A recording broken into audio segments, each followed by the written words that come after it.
Halo Pak Adang, gimana kabarnya nih? Alhamdulillah sehat, seger, waras. Wes, semangat ya. Harus semangat, harus semangat. Lama kita nggak ketemu Pak ya. Cukup Kalau kita pertama kali ketemu itu 2010 ya? 2010 Pas pelatihan mediasi. pelatihan mediasi. Pada saat itu Pak Andang masih di Ombudsman. Ombudsman, Oke. komisioner di Ombudsman. Iya. Iya. Jadi pertama kali mungkin kalau di pusat mediasi kan ada pengelompokan, itu masuknya di administrasi publik ya, yang ngurusi sengketa-sengketa publik ya. Sengketa publik. Betul ya, betul Pak ya. Betul, Nah, sengketa publik. ini kan sekarang udah nggak jadi komisioner ya? Purna dari komisioner Ombudsman Hah? langsung total menekuni di mediasi. Ini dia nih yang menarik nih. Jadi Gimana, Pak Adang ini kan Iya. mungkin satu-satunya kali ya, satu-satunya yang non hukum, Iya. nggak ada background hukum kan sama sekali. Tidak ada. Seingat saya benar ya, betul ya. Betul, tidak ada background hukum. Tidak ada background hukum, tapi menjadi seorang mediator profesional. Nah, yang umum yang ada di pasaran atau yang sekarang banyak di pasaran itu Iya. adalah seorang advokat yang sekaligus juga mediator. Mediator. Nah ini Pak Andang ini sama sekali nggak ada Tidak background berlatar belakang hukum sama sekali. dan menjadi seorang, Mediator. saya yakin itu nggak mudah. Apalagi di awal-awal dulu ya. Iya tentu saja. Wah. Nah, ini saya mau istilahnya pengen tahu nih dari awal dulu kan. Ini saya yakin nggak mudah karena teman-teman yang basicnya advokat saja untuk mensosialisasikan mediasi pada saat sekarang aja itu kadang-kadang masih ada beberapa kendala seperti itu. Iya. Nah mungkin saya bisa ceritain nggak Pak pas pada saat merintis ini kan, kalau di Ombudsman mungkin ya sudah itu sebagai istilahnya tupoksinya atau pekerjaan sebagai seorang ya, mediator sebagai itu komisioner salah satunya adalah sebagai mediator seperti itu ya Pak. Nah itu pas merintis setelah selesai dari Ombudsman kemudian menjadi mediator profesional itu pertama kali gimana Pak itu Pak? Iya. Yang pertama kali kan saya dapat bantuan dari Mas Dodi itu. Iya dulu ya. Dapat dukungan dan support dari Mas Dodi. Iya, oke. Kemudian Prof Indra, Dr. Suryono, Suryono. ya, betul. Nah, itu kan apa ya, justru Mas Dodi dan Prof Indra dan Dr. Suryono itulah yang membuat saya menjadi kuat. Baik. Yang membuat saya menjadi, kan waktu itu ibarat masuk hutan belantara. Betul. Wah, 2010 itu perma yang 2016 aja belum terbit Pak itu. Iya betul. jadi saya melanglang ini harus gimana ini sebagai mediator itu. Kok dilalah ya? Kok dilalah? Saya pernah berada di Semarang. Kemudian saya coba juga setelah mengikuti pelatihan menemui KPN, Ketua Pengadilan Negeri Semarang. Oke. Dan waktu itu kebetulan lagi gencar-gencarnya ada sosialisasi dari Mahkamah Agung tentang mediator. Oh baik. Disitulah pertama kali juga saya lebih sedikit mengenal dunia mediator di ranah pengadilan, ranah hukum. Berarti pada saat itu Bapak mendaftar sebagai mediator non hakim Sebagai mediator non hakim di Pengadilan Negeri Semarang. Itu yang baru pertama kalinya. Belum ada yang lain. Belum ada yang lain waktu itu. Oke. Nah, Mudah nggak Pak sih Pak sebenarnya daftar untuk menjadi kalau mediator non menjadi hakim itu? mediator non hakim, saya pikir kalau dibilang mudah ya karena harus punya nyali aja. Jadi bagaimana kita punya keberanian, misalnya kan ya nyun sewu ya, kalau orang berlatar belakang hukum seperti advokat dan sebagainya mereka sudah terbiasa. Saya masuk pengadilan aja bingung gitu kan, begitu. Ini dunia baru kan begitu. Oke, Tapi Pak. begitu saya konsultasi, kita audiensi dengan ketua pengadilan, Pak ini kebetulan Pak ini akan ada sosialisasi dari Mahkamah Agung tentang Oh justru pada saat mediator. itu malah di pas kebetulan ada apa sosialisasi dari Mahkamah Agung tentang sehingga mediasi. iya betul, Mediasi. sehingga kemudian Bapak bisa dengan mudah ya dengan mudah masuk ke PN Semarang menjadi mediator di Semarang. non hakim ya. Non tentu saja. hakim. Oke baik Pak. Nah itu kalau ngajuin gitu syarat-syaratnya apa sih Pak sebenarnya Pak? Kalau syarat-syaratnya waktu itu ya, ya yang jelas nomor satu kita harus memiliki sertifikat itu. Sertifikat terakreditasi Mahkamah Agung. Akreditasi Mahkamah Agung. Oke, siap. Satu. Itu ya. Kemudian yang kedua, saya waktu itu masih menggunakan SKCK. Oke, SKCK. Waktu itu ya. Oke. Itu SKCK. Kemudian yang lain KTP, fotokopi KTP, Yap. kemudian fotokopi NPWP. Oke, Ya, itu standar kemudian, ya. Ya, standar biasa. CV gitu perlu nggak, Pak? CV dengan CV. Oke. Ya, 5 itu. Oke, 5 syarat itu Hanya tadi ya. 5 syarat itu Oke. yang saya gunakan karena saya nggak ngerti ini mau ke arah mana, mau bagaimana. Tapi yang saya jadikan modal untuk bisa mendaftarkan diri menjadi mediator non hakim. Termasuk surat permohonan tentu saja ya. Nah, semuanya itu dikemas melalui surat permohonan. Yang dilampirkan hal-hal dilampirkan tadi. dengan Oke, itu. baik. Iya. Pada saat pertama kali mengajukan sebagai mediator non hakim di PN Semarang itu, Pak, Iya.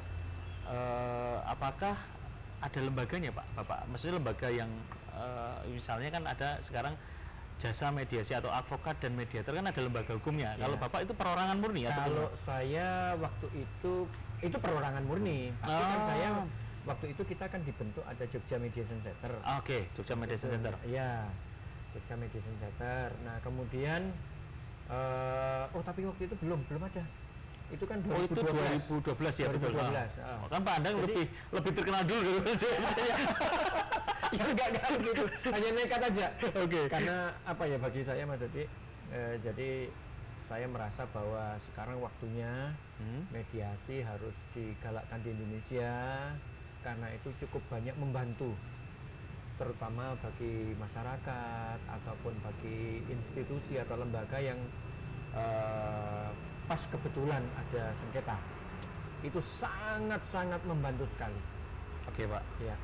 Jadi kan syarat-syarat udah. Nah, saya Ya. pengen tahu dapat klien pertama itu kapan dan bagaimana caranya tuh, Pak? Klien pertama ya di Semarang itu. Di Semarang itu? Di Semarang itu berkait dengan, ya maaf ini, mohon maaf ini, berkait dengan klien di Semarang. Kebetulan saya pernah tinggal di Semarang. Itu kemudian saya dikontak, Ya. Pak, kalau ada kasus misalnya saya saya kan kemarin kredit truk, mobil build up. Oke, siap. Mobil build up itu kebetulan terlambat sehari, Pak. Mobil saya atau truk saya itu disita, diambil paksa oleh Leasingnya. DC. Oh, DC. Oleh DC. Oleh DC. Oke, Waktu siap. Itu 2 truk langsung sekalian. Padahal lagi bekerja mereka itu. Oke, telat sehari ya, Pak ya? Terlambat 1 hari. Oke, siap. Loh, saya tanya angsurannya berapa? 8 juta dan satu lagi 9 juta. Oke, baik. Diambil itu. Terlambat 1 hari. Nah, kemudian saya kejar sampai ke Karangjati, sudah nggak ada jejaknya karena supir sama kernetnya itu diturunkan di jalan waktu itu. Oke. Nah, akhirnya saya kejar, nggak ketemu. Saya kembali lagi ke klien. Klien mengatakan di mana leasingnya? Ternyata di Jogja. Leasingnya di Jogja. Leasingnya di Jogja. Oke. Nah, setelah ketemu, akhirnya saya datangi ke leasingnya dan saya minta betul kepada leasingnya, wah ini jangan main-main nih, kasihan ini, itu konsumen Anda loh, cari uang dengan melakukan kredit. Nah sekarang biaya tariknya berapa, Pak? Maksudnya 20 juta per truk. Lalu nyicil 8 juta aja nggak bisa, terlambat, biaya tariknya itu 20 juta waktu itu. Coba, luar biasa. Nah itulah saya semakin giroh saya untuk melakukan mediasi ini luar biasa. Jadi untuk membantu ya. Untuk membantu Oke, sip. para pihak itu. Akhirnya ya alhamdulillah bisa selesai, bisa membayar, tapi tetap biaya tarik menjadi separuhnya. Cicilan tetap, biaya tarik tetap harus membayar. Oke. Nah itulah pengalaman pertama mendapat klien. Terus tantangannya kita berhadapan dengan debt collector. Wah, tentu Saya cuma saja. berpikirnya, wah ini jadi mediator ini harus punya nyali nih. Itu dia, Harus jadi bener. petarung ini. Betul. Nah itu pengalaman pertama menangani kasus kok dihadapkan dengan kekerasan. Nah saya kepingin bahwa dengan mediasi ini tidaklah menggunakan cara kekerasan, kita menggunakan kesantunan. Karena berkaitan dengan leasing itu kan berkaitan dengan tata kelola manajemen bisnis yang berkelanjutan. Jadi harusnya tentunya harus punya etika, punya cara-cara yang baik lah dia bermasalah dengan siapa? Dengan konsumennya sendiri. Dan ini kasus ini di tahun 2021 ini Heeh. kembali muncul ya, kebetulan yang tentara ya yang yang kemarin itu di ya? Jakarta Oh, gimana itu ya? Jakarta, Iya ya. betul. Itu Itu yang kembali muncul mungkin lagi, hampir ya. sama ya seperti itu ya. Kira-kira seperti itu. Ah, Dan berarti- itu sering, saya memang di awal-awal 2010 sampai 2014 itu banyak berkaitan dengan yang demikian ini. Maksudnya Oke. kasus-kasus keuangan dan perbankan. Keuangan dan perbankan. Keuangan dan Oke, perbankan, siap. ya leasing dan sebagainya itu. Nah, tadi Pak, ini Iya. kan terkait ancaman ya. Dalam artian di sini, Pak. Iya. Pasti kan sebagai seorang mediator kemudian bertarung dengan istilahnya di salah satunya adalah ada DC, Iya. debt collector yang memang dalam tanda kutip ya, Iya. kita nggak ada beberapa itu yang sangar lah seperti Iya, itulah. betul. Dalam tanda kutip memang ya nggak semuanya seperti Nggak itu semuanya ya. seperti Tapi itu, ada ya. oknum-oknum yang kadang menggunakan kekerasan, betul ya Iya, Pak ya? betul. Oknum ya, saya sebutnya Iya. oknum ya di sini. Iya. Nah, itu bagaimana Bapak istilahnya menyikapinya gitu loh. Sebagai petarung tadi loh. Iya, ya memang itu memang sangat dibutuhkan kalau ya, dan saya kalau versi saya itu kita harus punya kemampuan untuk ini kan mediator ini atau mediasi yang kita lakukan itu kan art, seni. Oke. Jadi ada teknik bagaimana kita bisa mengolah sengketa, mengolah permasalahan itu yang ada. Jadi paling tidak kalau menurut saya menggabungkan antara rasio yang kita miliki dengan intuisi kita. Oke. Jadi itu kita padukan. Oh, saya kalau menghadapi orang seperti ini menyikapinya harus bagaimana ya? Kan gitu. Oh, berarti kita menganalisis ya, Pak. Orang Di yang akan awal- kita hadapi. Kita analisis. Jadi kita nggak bisa ya namanya petarung itu mesti kan berlatih. Kalau misalnya petinju itu kan tiap hari udah latihan. Harus latihan. Oke. Nah, kalau saya salah satunya adalah teori yang saya dapatkan dari ya misalnya ada materi misalnya menggunakan bahasa tubuh. Nah, kita ya juga harus begitu. Kalau menghadapi debt collector badannya gede-gede, terus kita nggak punya nyali, ya sudah kita pulang dengan tangan hampa, tidak akan selesai. Bahasanya kendel sikit gitu kalau orang Jawa bilang. Kudu kendel sikit. Oke. Ya, harus seperti itu. Bukan berarti kendel tapi ngawur, enggak. Oke. Kita gunakan akal kita itu. Jenengan ini gimana ini? Wong saya sendiri cari uang 25.000 aja susahnya setengah mati kok. Jenengan minta biaya tarik 20 juta. Enggak masuk akal, kan gitu. Oke, baik. Ini hal-hal seperti ini ya kemampuan kita merespon ya, responsif terhadap. Nah, kayak seperti itu. Akhirnya apa? Yang saya dapatkan adalah truk ini ternyata yang tadinya bagus, banyak sudah dirubah apa namanya? Dipreteli gitu Pak ya? Banyak sudah diganti yang jelek. Sound system yang ada di dalam, Hilang semua. iya, lubang-lubang semua. Waduh. Kemudian peralatan kayak apa? Kunci-kunci alat-alat enggak Dongkrak ada. kayak gitu ya? Iya. Makanya saya bilang saya minta kembali utuh. Ya akhirnya ya mohon maaf salah satunya seperti itu. Waktu itu saya minta ya kita ya kepada leasingnya ya nyun sewu, kita minta Pak tolonglah ini apa namanya konsumen jenengan ya berangkatnya bagus diambil jenengan ya harus kembalikan lagi yang baik. Ya alhamdulillah dengan pendekatan-pendekatan yang seperti ini ya bagus, akhirnya ya kita menjadi baik. Kalau awalnya kita tidak kenal tapi dengan kondisi seperti itu dan akhirnya Justru ya, yang tadi semula dalam tanda kutip seakan bermusuhan tadi, bermusuhan itu bisa berubah semuanya. berubah menjadi baik, Pak. baik semuanya. Dan itu berkelanjutan Jadi memang mediasi ini bisa merubah hubungan buruk menjadi lebih baik seperti itu. baik. Yang jadinya sengketa. Karena apa? Kalau mediasi ini kan biasanya sengketa itu kan kepentingannya katakanlah kalau ini kasus ini tadi itu kan kepentingannya leasing itu kan katakanlah ke arah utara. Kepentingan konsumen kan nggak ke arah selatan. Jadi bagaimana ini menemukannya? Iya, mencarikan titik temu itu. Wah, menarik sekali nih Pak. Iya. Enggak juga ya, memang kondisinya seperti itu. Terus kemudian yang kedua secara apa ya namanya ya? Saya memang waktu itu memang butuh pengakuan. Nah, itu ini. legalitas formal ini seperti apa? Karena yang ada kita punya hanya payung hukum waktu itu Perma 2008. Perma 1 2008 ya.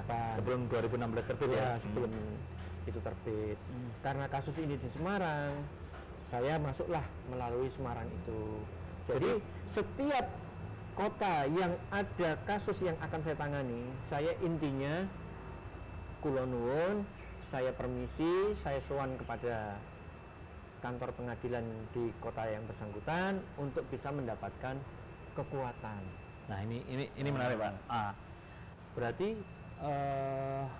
memang ini sangat personal ya jatuhnya ya kalau kita ngomong berbeda antara penanganan satu dengan yang lain ya. Sangat berbeda. Karena gini, saya pernah ada beberapa kasus di beberapa daerah yang saya tidak bisa sebutkan ya. Itu mediator itu ditolak oleh pengadilan karena padahal dia mediator bersertifikat loh. Alasannya macam-macam gitu loh. Apakah itu penuh lah atau apalah gitu loh. Itu Bapak pernah ngalamin nggak itu yang seperti itu? Ya, alhamdulillah ditolak oleh saya sekarang PN-nya SK itu. saya itu sudah sekitar hampir 30-an. Wah, ya Jadi artinya katakanlah di kota-kota besar sudah ada. DKI semuanya sudah ada. Oke. Bekasi semuanya juga ada. Jadi Jadi yang kota-kota tidak pernah metropolitan ditemukan permasalahan seperti itu, Pak? tidak pernah ditemukan. Cuma yang saya diskusikan dengan KPN, beliau menyampaikan saya masih belum begitu paham, Pak. Sebenarnya mediator non hakim yang dari luar ini perannya nanti di pengadilan seperti apa? Oh, gitu. Iya. Jadi mungkin belum ada pemahaman yang seragam terkait mediator non hakim pada saat itu ya. Pada saat itu. Pada saat itu ya. ya. Dengan mungkin terbitnya Perma nomor 1 2016 itu harusnya semakin dipermudah lagi ya tentu saja untuk Semakin dipermudah untuk melakukan itu. Tapi kalau memang kenyataannya saya memediasi di pengadilan itu masih bisa dihitung dengan jari. Kalau yang di pengadilan, yang kasus yang sudah masuk kasus yang pengadilan. sudah pengadilan, masuk pengadilan itu baru bisa dihitung dengan jari. Karena memang pihak pengadilan, dalam hal ini ketua pengadilan menyampaikan kalau mediator hakim itu kan tidak berbayar. Iya, betul. Nah, kalau mediator non hakim kan berbayar. Nah, sekarang kalau misalnya kasusnya di Bekasi, kemudian di Kerawang, di Bandung, saya dapat dari mana aja, Pak? Kalau Wah, ini menarik. Nah, kalau pengadilan belum bisa memberikan kontribusi untuk kita, ini kan menjadi sulit. Nah, ada pertanyaan kemarin dari teman-teman peserta peserta mediasi, pelatihan mediasi yang saya catat gitu. Salah satunya adalah gini, kalau mediator non hakim di pengadilan ketika menangani kasus di pengadilan atau yang kasus yang sudah masuk ke pengadilan, itu boleh mengenakan tarif nggak sih, Pak? Kalau mengenakan boleh ya? boleh Boleh ya? boleh. Oke. Cuma yang jadi masalah sekarang siapa yang meminta? Oh, gitu ya. Iya. Nah, itu strateginya gimana tuh biasanya, Pak? Biasanya kalau yang pernah Bapak tangani yang Kalau yang pengadilan. pernah saya tangani itu kebetulan kan dari mulut ke mulut. Saya punya teman-teman di Jakarta, punya jadi teman-teman Padang ini bisa nyelesain kasus Kebetulan- ini kayak gini gitu ya? tanya beliau. Oke. Iya. Pak, ini kebetulan saya ada kasus misalnya di Jakarta. Atau yang waktu itu misalnya ya kasus sengketa tentang yang di Oke. yang itu bersengketa tapi masih di ranah kepolisian waktu itu. Bisa nggak, Pak? Ya, kita coba. Nah, ini saya pelajari bagaimana kronologi kasusnya seperti apa. Oke, siap. Nah, begitu kronologi kasusnya seperti apa, nah sekarang yang meminta siapa nih? Kan begitu. Harus ada salah satu yang Harus meminta. ada salah satu yang meminta. Oke. Kalau tidak ada yang meminta, ya nggak bisa kita. Oke. Nah, salah satu meminta. Ya saya sampaikan, saya karena profesional, ada tarifnya, tentunya hal seperti ini saya sampaikan apa adanya, kan begitu. Ya kayak teman-teman kita advokat itu ada apa namanya ya, transportasi dan akomodasi, kemudian profesional fee. Nah, kemudian yang ketiga adalah kalau advokat teman-teman kita menyebutnya success fee. Oke, berarti hampir sama ya sebenarnya. Hampir sama, tapi kalau saya sekarang menyebutnya berbagi syukur yang success fee tadi. Bedanya gimana tuh, Pak? Kalau success fee saya kok merasa bahwa kesuksesan itu dari kita, padahal tidak. Itu kan hasil kerjasama antara saya dengan klien yang meminta Terutama saya. kesepakatan para pihak Kesepakatan tadi ya? para pihak. Oke. Kemudian klien kita alhamdulillah setelah kita kita tangani toh mendapat sesuatu yang diharapkan bisa. Nah, bagaimana kalau sekarang kita berbagi syukur, kan begitu. Oh, Intinya oke. begitu. Jadi konsepnya lebih diperindah lagi ya. Kira-kira seperti itu. Nah, Tapi ya sepakat sih itu. Kadang-kadang kita ya. ngomong sukses fee itu kok polanya atau pola mindset pikir kita tuh beda ya dengan saya merasa berbagi syukur itu ya. kalau berbagi syukur kan lebih ke keluarga seperti itu ya. lebih Oke. nyaman begitu. Ah. Nah, kemudian tadi kalau kita meminta kasus ini ke pengadilan, hampir saya dapat katakan 100% tidak akan pernah bisa. Oh gitu. Iya, Maksudnya gimana? Karena Ke pengadilan pada itu? saat kasus ini bergulir di pengadilan, Ya. tentunya pada saat sidang pertama, Hah? majelis hakim kan mesti menawarkan nih, harus mediasi seperti itu ya. ya ini perlu mediasi nih kasusnya, Betul. katakanlah Ah. begitu. Nah, kemudian monggo dipilih. Ini Mau ada hakim atau non hakim kan? ada hakim atau non hakim. Kalau di Jakarta kan sudah terbiasa itu. Hmm.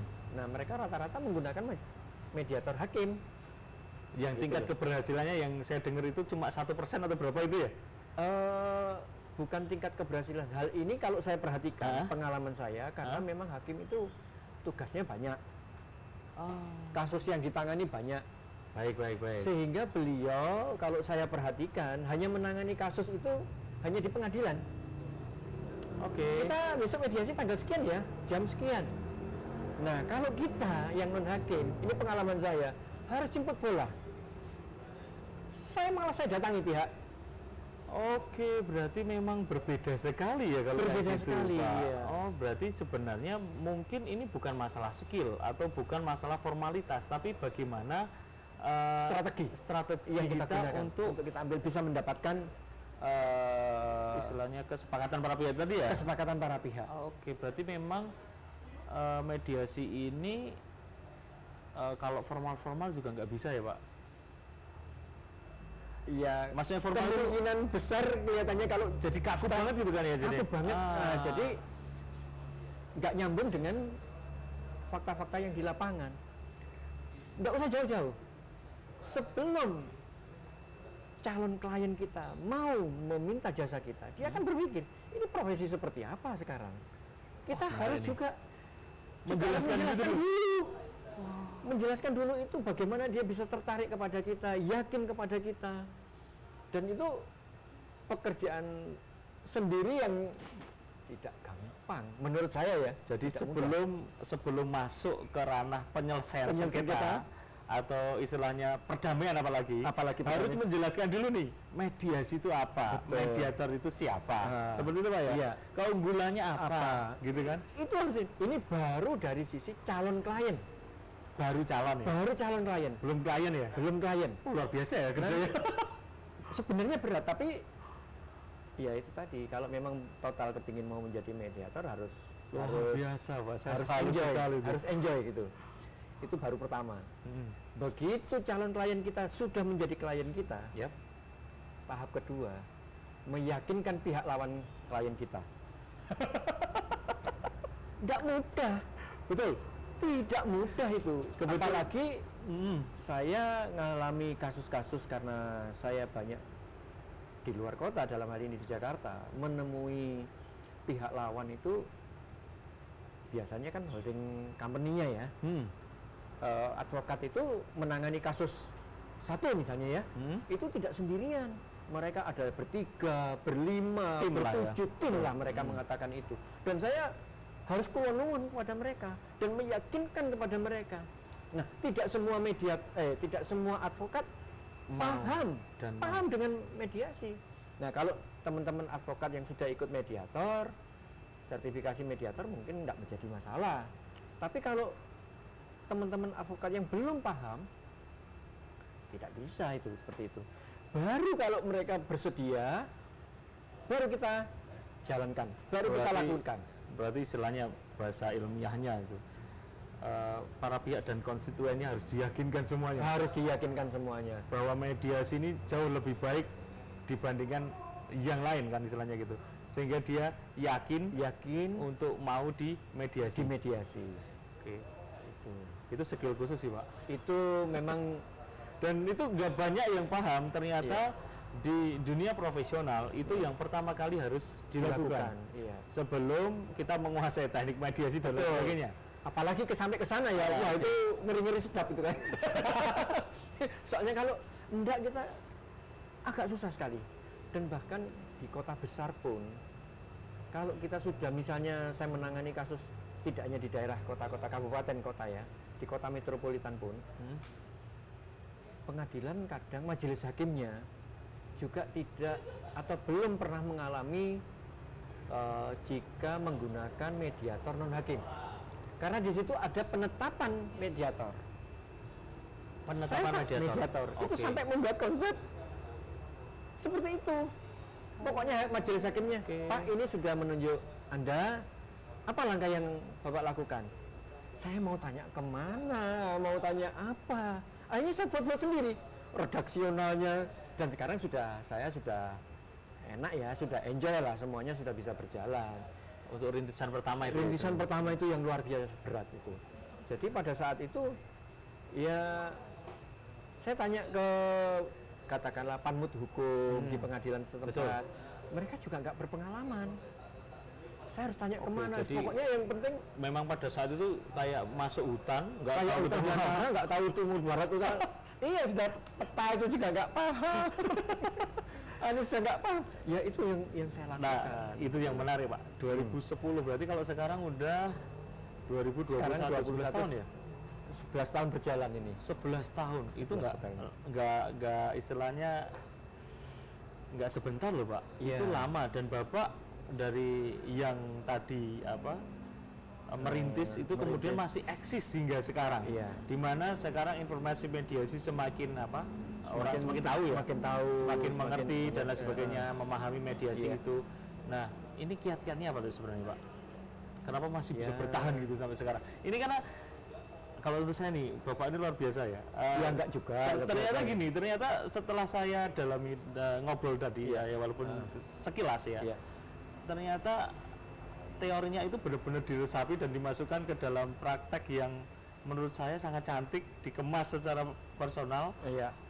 dan kemudian menghasilkan sebuah, sebenarnya kalau saya ngomong, kalau saya peneliti ini pengen meneliti lebih dalam nih tentang Iya. Bapak dalam artian bagaimana model penyelesaian Iya.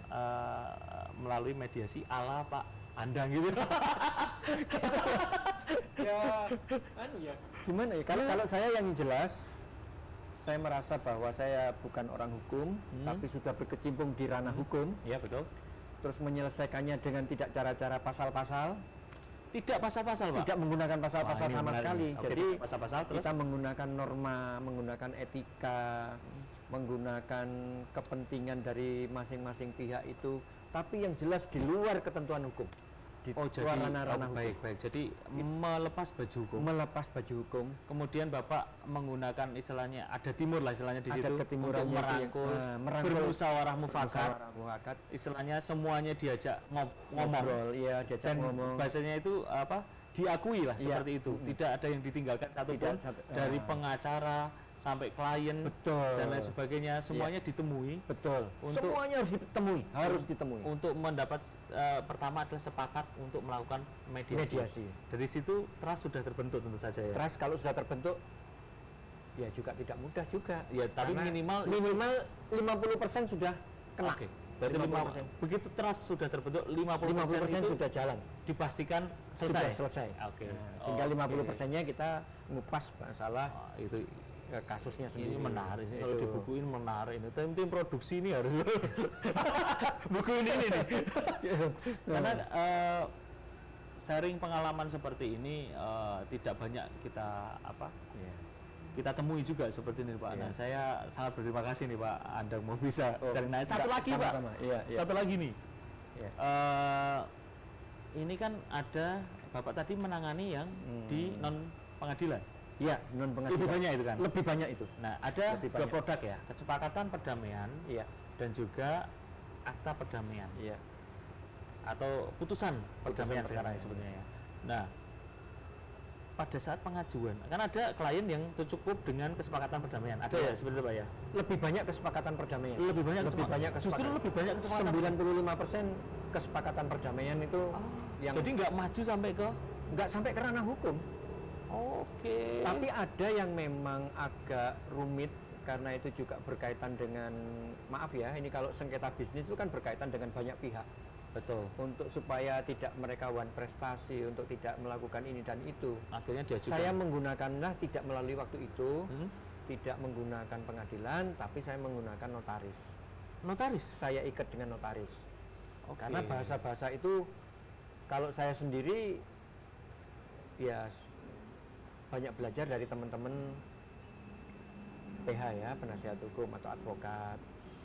Tapi maksudnya lebih afdol, lebih enak untuk kedua belah pihak kita selesaikan di hadapan notaris. Jadi kesepakatan perdamaian tadi itu tidak kita bawa ke notaris. Nanti notaris yang membuat Akta notaris itu. akta perdamaiannya.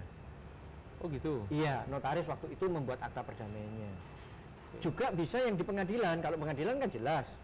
Itu yang membuat akta perdamaiannya kan majelis hakimnya. Dengan gugatan salah satu pihak dan Salah satu itu gugatan hanya seperti itu. Untuk istilahnya untuk bisa masuk proses hukumnya. Untuk masuk proses hukum. Itu pernah Pak? Yang mana? Ya pengadilan. Yang pengadilan ya. Itu harus begitu. Gini Pak, ini kan kita sharing pengalaman Iya, ya teman-teman iya. juga yang notaris. Oke, tadi ada dua. Jadi ya, saya pakai ada tiga berarti ya? tiga. Oke. Oh, malah 4. Oh, 4 gimana? Satu. Malah tidak selesai apa-apa. Kalau kalau gentleman agreement. Jadi Oke, kalau tidak selesai apa-apa gimana? Gentleman agreement tadi? artinya tidak menggunakan hitam di atas putih. Ada juga. Banyak juga. Yang penting selesai. Oke, gentleman agreement. Gentleman agreement ya. Oke. Kemudian kesepakatan perdamaian yang Kesepakatan perdamaian yang dibuat. Oke, Dibuat. ditandatangani. Ini pengalaman saya aja ya. Betul, mediator dengan para pihak ya. para pihak. Oke, terus Kemudian itu juga kalau ada pengacaranya yang ini termasuk ikut. wah ikut di dalamnya, dia menyaksikan, dia sebagai saksi. Siap. Nah, saya yang mengetahui di bawah sendiri malahan gitu mediator. Oke, siap. Nah, kemudian yang ketiga tadi saya ikut melalui notaris. Akta perdamaian yang dibuat oleh Notaris, akta notaris lah Iya, saya sebut ya. Oke. notarial ya. Kemudian baru yang keempat ini kesepakatan akta perdamaian di pengadilan. Ya. Jadi penetapan di pengadilan Di gitu ya. penetapan di pengadilan. Oke Pak, berarti ada 4 tadi ya. Pengalaman saya. Pengalaman 4 Ya, jadi kalau misalnya ditarik secara teori saya belum paham juga, tapi yang saya 4 ini. Kita kan bahas dari sisi praktis Dari Pak. Nanti praktis, biar ya. di sisi lainnya akan dijelaskan secara teorinya gitu kan. Ini kalau saya itu. Tapi menarik Pak, karena ternyata di kehidupan atau di kenyataannya itu ternyata ada yang masih yang gentleman agreement seperti Iya. itu. Ada yang gentleman agreement. Oke, baik, itu menarik Iya. sekali. Jadi tidak semua ini ternyata hukum juga ya ternyata di Indonesia nih ya Pak ya. Iya, kalau saya tapi maaf, kita harus tahu betul Karakter orangnya juga. karakter orangnya masing-masing pihak. Nggak bisa gentleman agreement, waduh kalau sampai one prestasi ke saya yang kena nanti itu. Nah, itu yang membahayakan kan begitu. Jadi yang gentleman agreement misalnya berkaitan dengan keluarga, sengketa keluarga, sengketa waris, itu biasanya gentleman agreement. Oke, dan itu memang iya sih Pak. Nah, menurut saya ada beberapa pengalaman juga saya, gentleman agreement atau komitmen bersama itu jauh lebih sebenarnya lebih dihargai di Indonesia. Betul. Kalau kita nilai ke belakang-belakang ya mungkin ya. Betul, Tapi karena dengan masuknya sistem hukum di Indonesia itu kemudian mulai tersisihkan dan teralihkan. Betul. Nah, oke Pak, pertanyaannya tadi kalau kesepakatan perdamaian diajukan ke pengadilan untuk dikukuhkan menjadi akta atau putusan akhirnya dibuat akta perdamaian atau putusan itu ya sekarang sebenarnya. Nah, ini Pak, itu kan final and binding ya istilahnya. Final dan mengikat tentu saja. Final dan mengikat. Bisa langsung dieksekusi bila ada yang kontestasi. Pernah nggak itu Pak ada kasus yang saya memang belum pernah ngalami yang kontestasi kalau di pengadilan. Tapi kalau itu kan berkaitan kenapa itu harus dibuat itu akta perdamaian di pengadilan karena memang kasusnya itu maaf ya istilahnya ibu diusir oleh anak kandungnya. Ibu Diusir oleh anak kandungnya sendiri. Ya kan ini Bapak ya. Kebetulan saya luar biasa loh. Nah itu nggak mudah gitu loh. Nah ternyata ya kaitannya dengan menantu, itu kayak begitu tuh. Kemudian berkaitan juga kenapa ibunya ini mengingat cucu kan, waduh itu masalah tersendiri juga. Akhirnya harus dibuat keputusan itu harus dibuat akta perdamaian. Selesai itu? Selesai.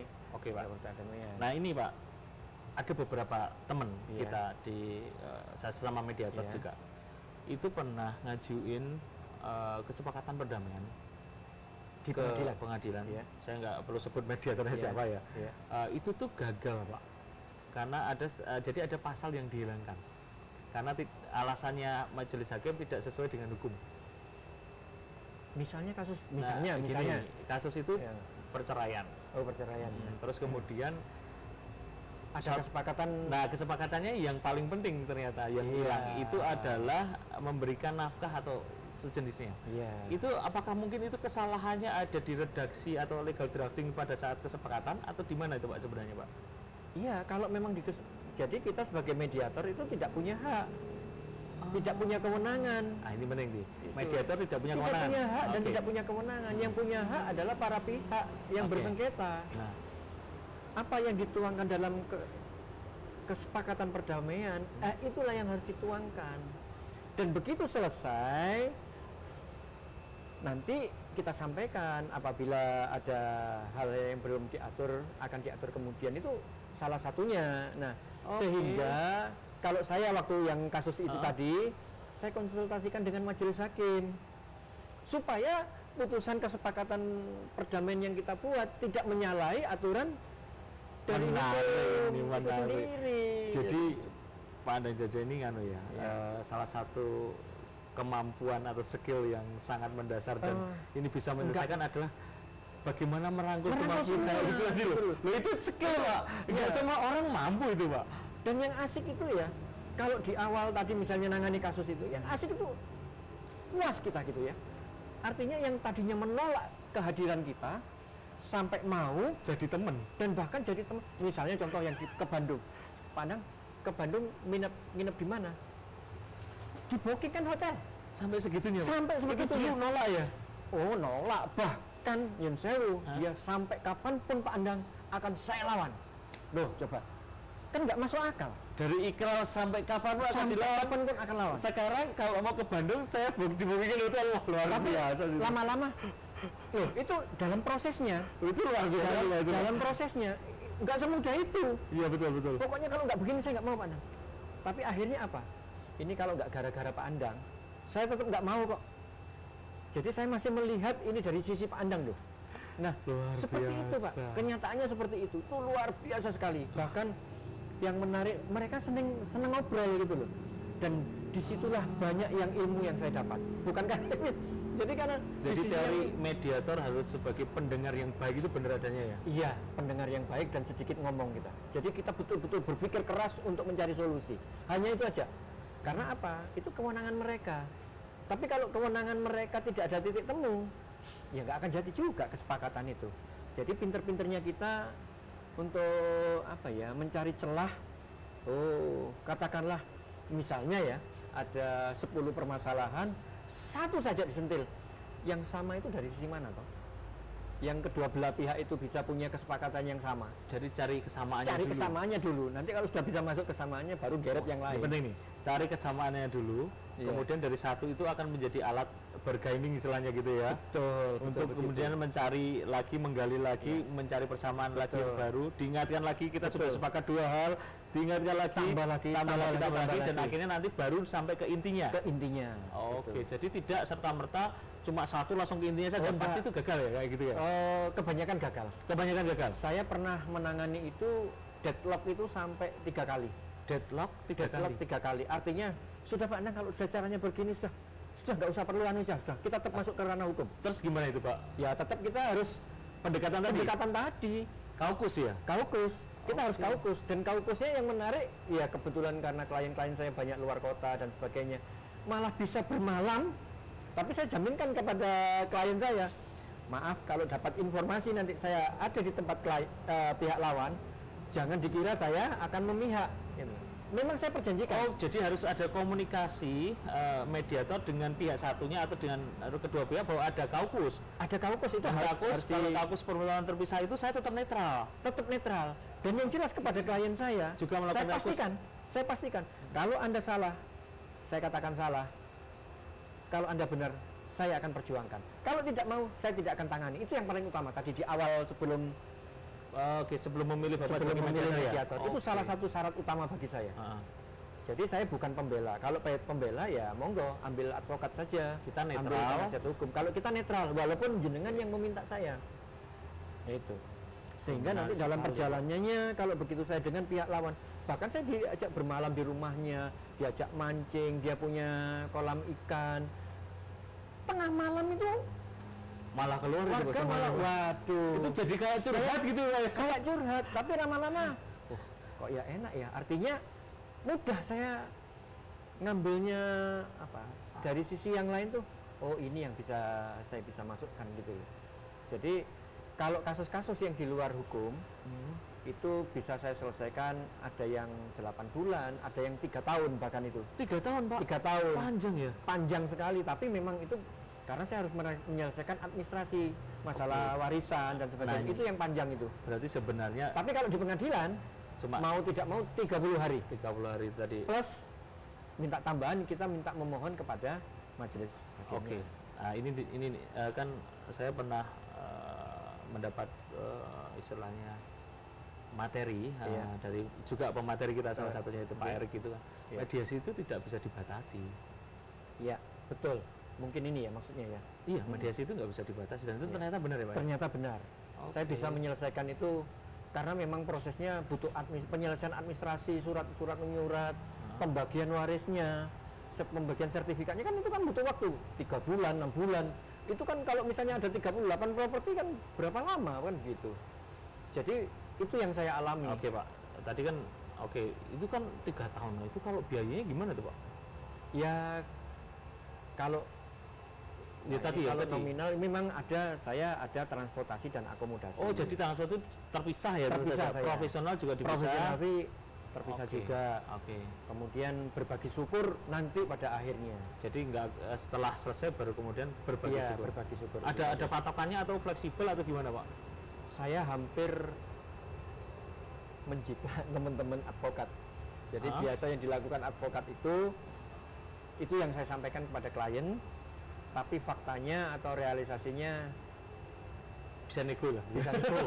Artinya saya juga melihat kondisi dari Sangat personal. sangat personal sekali. Jadi beda kita lihat kondisi antara Iya. oh ini misalnya memang perusahaan besar, ya bisalah kita pakai Bisa, ada profesional iya. yang sama dengan advokat. Betul. Tapi begitu kita ngomong tadi yang ibu yang dengan anaknya tadi apa? Iya, diusir sama diusir anaknya kandungnya. itu mungkin beda lah Beda ya. lagi, beda lagi. Kita Nah, kalau sudah- itu kalau nyun sewu ya, kalau yang kasus itu memang saya ada tarif sendiri karena itu di ranah pengadilan. Oke. Saya tentukan, Pak Neng, tentukan berapa? Saya minta sekian gitu.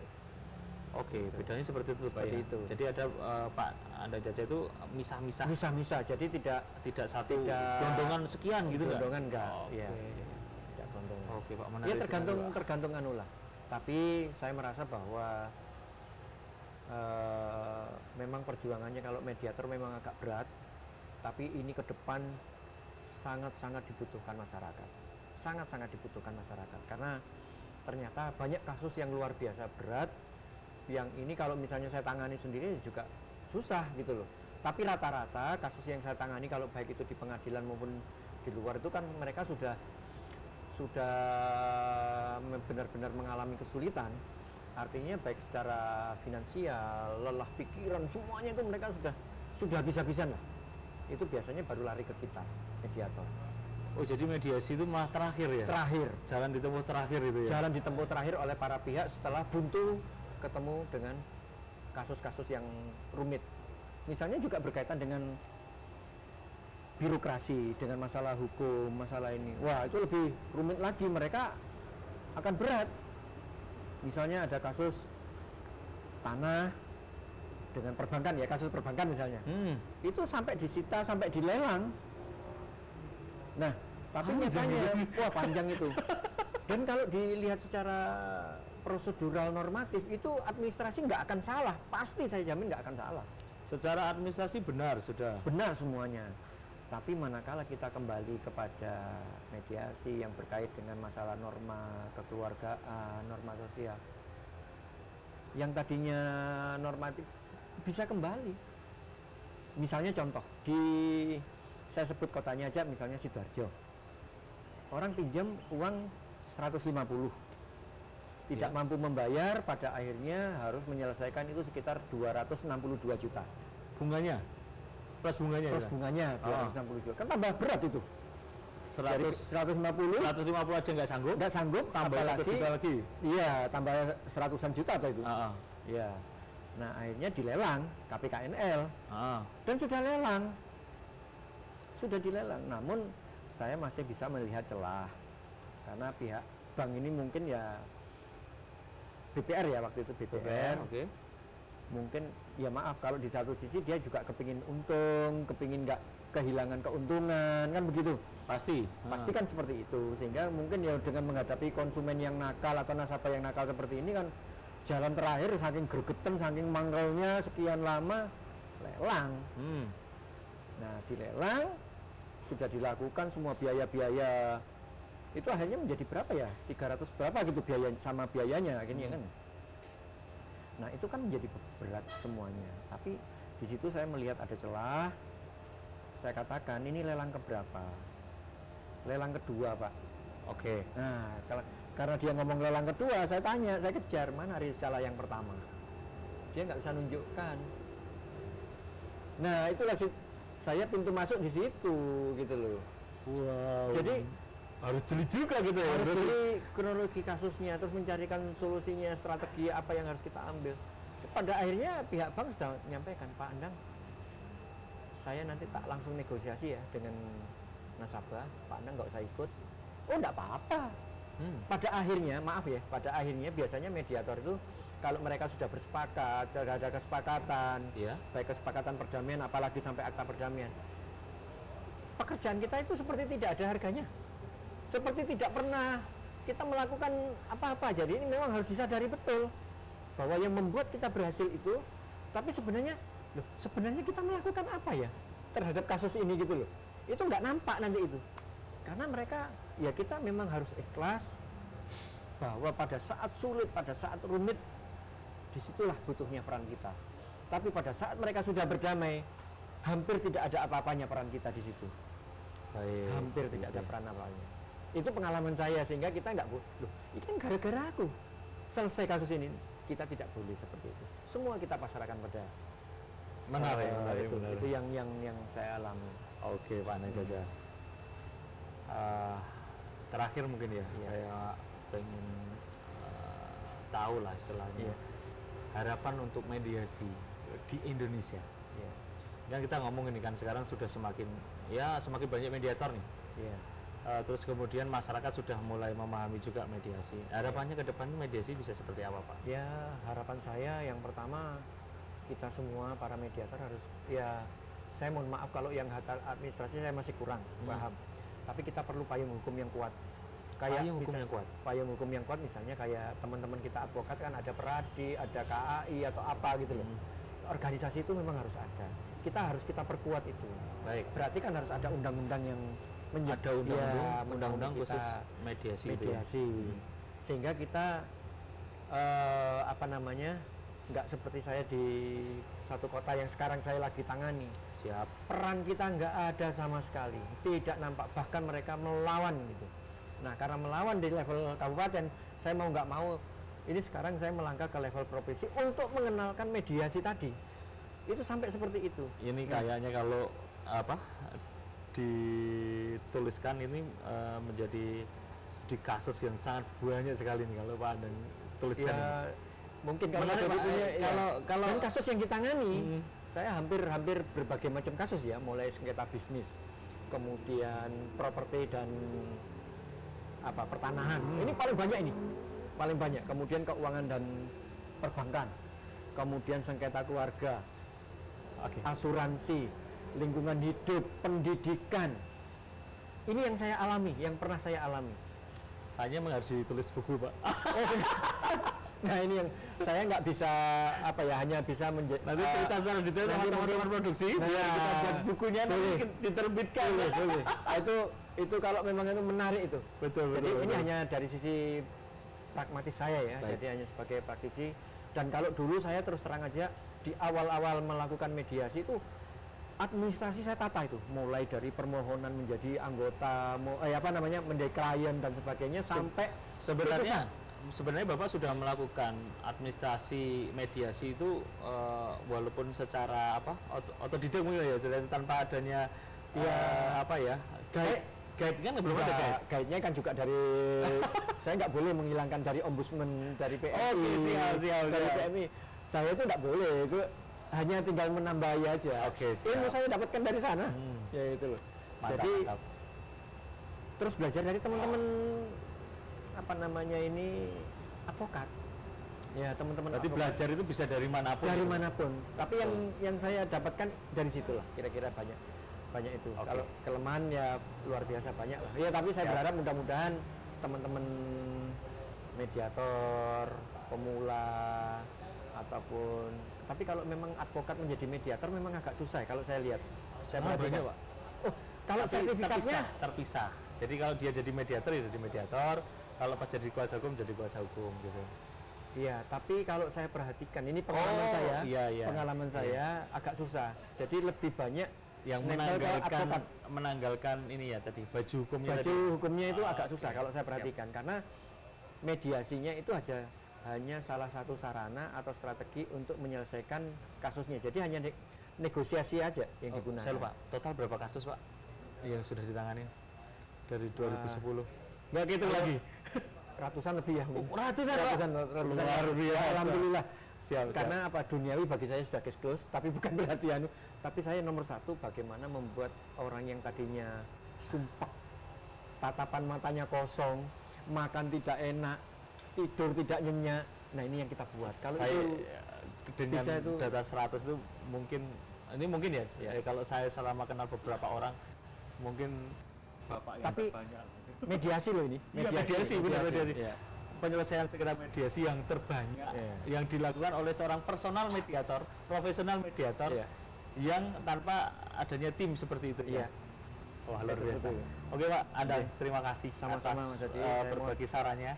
Mudah-mudahan kita tetap bisa bekerja sama Pak. Siapa tahu bisa bikin buku tadi loh. Boleh, saya siap. Menarik sekali. Siap. Mudah-mudahan bisa kita share atau kita bagi pengalaman secara lebih detail dalam bentuk yang lebih proper ya, tentu saja buku dan produk ilmiah lainnya. Betul. Nanti kita juga akan terus mengembangkan mediasi ke depan supaya lebih baik dan mensupport mediasi ini tentu saja supaya para mediator ini juga semakin bisa berkembang. Mudah-mudahan juga regulasinya semakin istilahnya diperbaiki sehingga semakin melindungi atau memayungi mediasi atau mediator itu pada yang bekerja. Iya, betul, seperti itu. Oke, Pak Anda terima kasih. Terima kasih. Oke, sukses sampai jumpa lagi ya. Sampai jumpa teman-teman. Terima kasih.